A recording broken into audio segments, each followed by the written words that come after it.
ఈ 18 రోజుల నుంచి జరుగుతున్న సమ్మె పరిణామాలు అవ్వచ్చు, ఛాంబర్ పరిణామాలు అవ్వచ్చు, ఫెడరేషన్ వాళ్ళది అవ్వచ్చు, ఈ పరిణామాలకి తెరదించాలని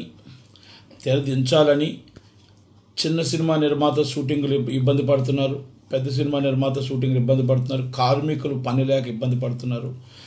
కనుక పని ఉన్నవారికి పని ఉంటుంది, పని లేనివాడు పనికి లేకుండానే ఉంటున్నాడు.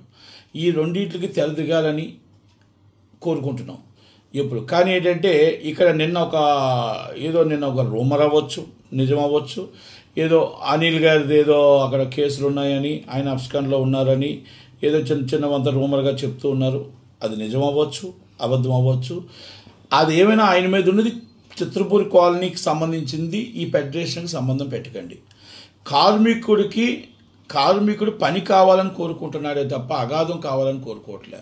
చిన్న సినిమా నిర్మాత షూటింగ్ చేయాలని కోరుకుంటున్నాడే తప్ప ఈ గొడవ పెట్టుకోవాలని కోరుకోవట్లే. పెద్ద సినిమా నిర్మాత కూడా షూటింగ్లు చేయాలి, ఈ అందరూ కలిసికట్టుగా ఉండాలనుకుంటున్నారు. గొడవలు మీ నాయకులు ఎవరైనా నాయకత్వంలో నాయకులు తప్పు చేస్తున్నారు, దాంట్లో తప్పు చేయలేదని నేను చెప్పను. నిర్మాత కరెక్ట్గా ఉన్నాడు, కార్మికుడు కరెక్ట్గా ఉన్నాడు. నాయకులు తప్పు చేస్తేనే 18 రోజులు ఈ ప్రాబ్లం వచ్చింది. ఆ నాయకులు తప్పు ఏదైనా ఉంటే కేసు రూపంగా ఏదున్నా as per legal, as per law ఏదున్నా మీరు కేసుల రూపంగా చిత్రపూర్ కాలనీ ఏదంటే మీరు రికార్డుగా అరెస్ట్ చేసుకోండి. కానీ దయచేసి దానికి దీనికి లింకులు కలపొద్దు. ఎందుకంటే కార్మికుడు కూడా బాధపడుతున్నాడు, ఇల్లు లేక, కార్మికుడు పని లేక బాధపడుతున్నాడు, చిన్న సినిమా నిర్మాత షూటింగ్ లేక చేయలేక బాధపడుతున్నాడు, పెద్ద సినిమా నిర్మాత బడ్జెట్ పెరిగిపోతుంది, టైమ్స్ అయిపోతున్నాయి, ఇంకా టైం దగ్గరికి వస్తే థియేటర్ ఎగ్జిబిటర్ ఇబ్బంది పడతాడు. ఎగ్జిబిటర్ సినిమాలు లేకుండా అయిపోయి మాస్ జాతర అనే సినిమా 27 ఉండాలి, అది కూడా వెనక్కి వెళ్ళిపోయింది. అంటే రాను మనకి అన్నీ కూడా సినిమాలు రిలీజ్ డేట్లు మిస్ అయిపోయే అవకాశం ఉంటే ఆ అవకాశాలు చాలా కష్టాలు వస్తాయి. ఆ తర్వాత టైమింగ్స్ రావు, ఫైనాన్షియల్గా అన్నీ కూడా దెబ్బతినే అవకాశం ఉంది.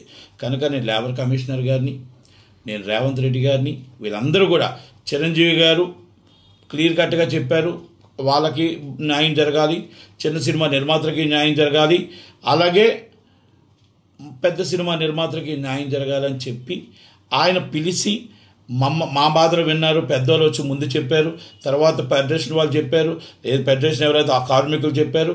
దిల్ రాజు గారిని కూడా పిలిచి మొత్తం టోటల్గా ఏ ప్రాబ్లం అయినా కార్మికులకి ఇబ్బంది కలగకుండా, పెద్ద సినిమా నిర్మాతలకు ఇబ్బంది కలగకుండా, చిన్న సినిమా నిర్మాతలకు ఇబ్బంది కలగకుండా చెయ్యాలని చెప్పడం జరిగింది. కానీ ఈరోజు రన్నింగ్ నిర్మాతలు అంటున్నారు. చిన్న సినిమా నిర్మాతలు కూడా, సినిమా తీసే వాళ్ళని కూడా మీరు సలహాలు తీసుకోవాలా. మీరు సలహాలు తీసుకోకుండా రన్నింగ్ తీసే నిర్మాతల మీద సలహాలు తీసుకోవాలా. మీరు తీసుకోకుండా మీరు వన్ సైడ్ వెళ్ళడం కూడా కరెక్ట్ కాదేమో. ఒక్కసారి ఆలోచించండి దిల్ రాజు గారు, ఆలోచించండి వంశీ గారు, ఆలోచించండి సుప్రియ గారు. నేను మిమ్మల్ని మీ నాయకత్వాన్ని మేము బలపరుస్తాం, తప్పలేదు. కాకపోతే మీకున్న బాధని, ఇక్కడ చిన్న సినిమా నిర్మాతలకు ఉన్న బాధను కూడా అర్థం చేసుకోండి. చిన్న సినిమా అంటే 10 కోట్ల సినిమా చిన్న సినిమా అంటారమ్మా సుప్రియ గారు. పెద్ద సినిమా, చిన్న సినిమా అంటే ₹1 కోటి, 50 లక్షలు, 70 లక్షలు, 2 కోట్లు, 3 కోట్లు, 4 కోట్లు చిన్న సినిమాలు అంటారు. దయచేసి వాళ్ళందరినీ కూడా చాలామందిని మీరు కలుపుకొని వెళ్ళట్లేదు. ఛాంబర్ ప్రెసిడెంట్ గారు కూడా ఓకే, ఛాంబర్ ప్రెసిడెంట్, సెక్రటరీ గారు, లేకపోతే ట్రెజరర్ గారు వాళ్ళందరూ తప్పులు చేయొచ్చు, లేకపోతే ఫెడరేషన్ నాయకులు తప్పు చేయొచ్చు, కార్మికుడు తప్పు చేయలే, చిన్న సినిమా నిర్మాతలు తప్పు చేయలే, పెద్ద సినిమా నిర్మాతలు తప్పు చేయలే. కనుక ఇది ప్రాబ్లం సాల్వ్ అవ్వాలి. ఆ ఫెడరేషన్కి చిత్రపూర్కి లింకు కలపొద్దు, ప్రాబ్లం సాల్వ్ చేయండి. నాయకులు ఎవరు తప్పు చేసినా ఇమీడియట్లీ వాళ్ళ మీద కేసు పెట్టండి, యాక్షన్ తీసుకోండి. మళ్ళీ దయచేసి ఈ ప్రాబ్లం ఇవాళతో ఎండ్ చేయండి, ఇవాళతో ఎండ్ కార్డ్ వేయండి. కార్మికులకు కూడా న్యాయం జరిగేటట్టు వాళ్ళు 3 సంవత్సరాలకు అడిగేటప్పుడు మీరు అగ్రిమెంట్లో పెట్టారు, ఆ అగ్రిమెంట్లో పెట్టినది న్యాయం చేయండి. చిన్న సినిమా నిర్మాతలకి అగ్రిమెంట్లో పెట్టారు, చిన్న సినిమా నిర్మాతలకు కూడా అగ్రిమెంట్లో పెట్టారు. ఆ అగ్రిమెంట్లో 2018-22లో పెట్టిందని అమలు చేయండి. అలాగే అగ్రిమెంట్లో పెట్టింది 30% వాళ్ళు అడగట్లేదు, మీరు కూడా రీజనబుల్గా వాళ్ళకి పెంచాలి. డైలీ కార్మికులకి అన్ని రేట్లు పెరిగేయబడి పెంచాలి. చిన్న సినిమా నిర్మాతకి ఏదైతే ఉందో వాళ్ళతో కూడా ఒప్పించి 25% తగ్గించి చేయాలి వేజెస్లోని. పెద్ద సినిమా నిర్మాతలు అందరూ కూర్చొని చేయాలని నా ఉద్దేశం తప్ప ఎవరిని ఇక్కడ కించపరిచేది లేదు. దయచేసి ఇవాళ ఎండ్ కార్డ్ వేస్తారని దిల్ రాజు గారిని, లేబర్ కమిషనర్ గారిని, సీఎం రేవంత్ రెడ్డి గారిని, అలాగే ఎవరైతే మాకు నాయకత్వం వహిస్తున్న సుప్రియ గారు, నాయకత్వం వహిస్తున్న వంశీ గారు, మైత్రి రవి గారు, చెర్రీ గారు, ప్లీజ్ రిక్వెస్ట్ ఎండ్.